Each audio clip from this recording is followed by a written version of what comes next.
Hey guys, welcome back to Lush Aqua. So today we're going to be treating this cyanobacteria that has infested my 1 foot cube aquarium. It's all over the glass, the substrate, the leaves of the plants, the moss and the rocks as well. You shouldn't wait for the cyanobacteria to take over the aquarium so much. I had to wait because I knew I was making the video for you guys. But soon as you see a little cyanobacteria, and the easiest way actually to know if you have cyanobacteria in the aquarium is if you scrape it off.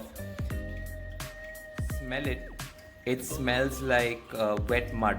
Like after it rains, the way it smells after it rains, that's exactly how it smells.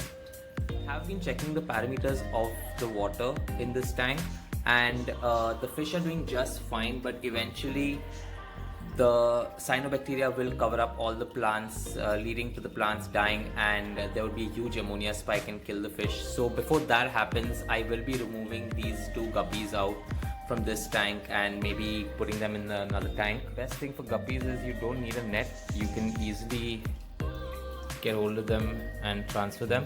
Now guys, both the tanks are running on the same temperature and same parameters, so I didn't have to drip acclimate or temperature acclimate any of the fish. Please do not remove one fish from one tank and dump them into another tank without acclimating them. Here's the second one.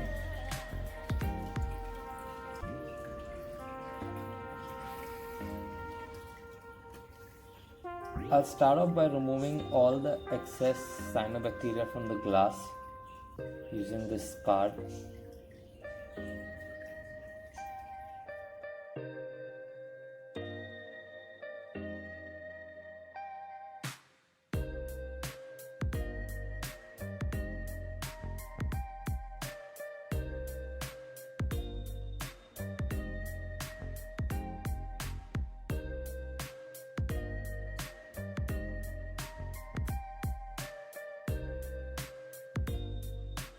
So I've removed most of the cyanobacteria manually, as you can see.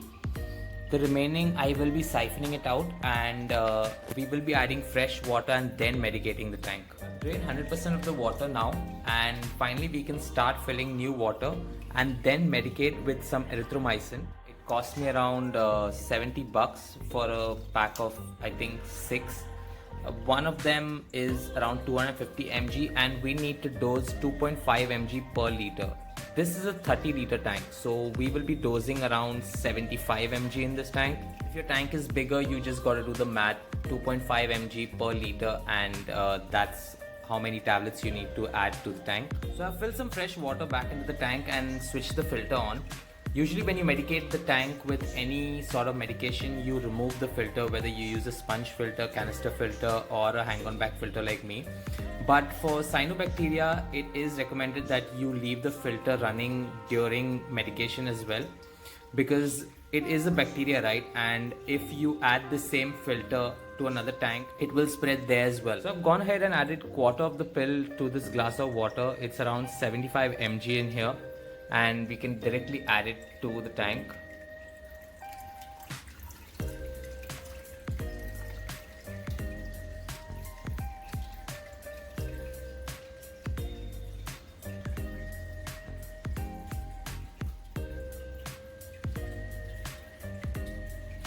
So after adding the medication, we need to go ahead and switch the lights off and cover the tank with a dark cloth. I'll be using a dark colored towel. This is how I've covered the tank. It is a smaller tank, so it's easy to cover up with a towel. I've also added this small piece of laminate here, so no tank light bleeds from this tank to this tank.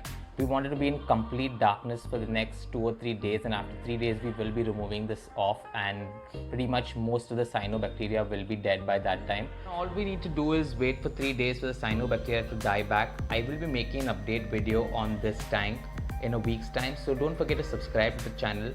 Also, if you missed the video on my discus, I think you should check that out as well. Thank you so much guys. Have a good day. Bye.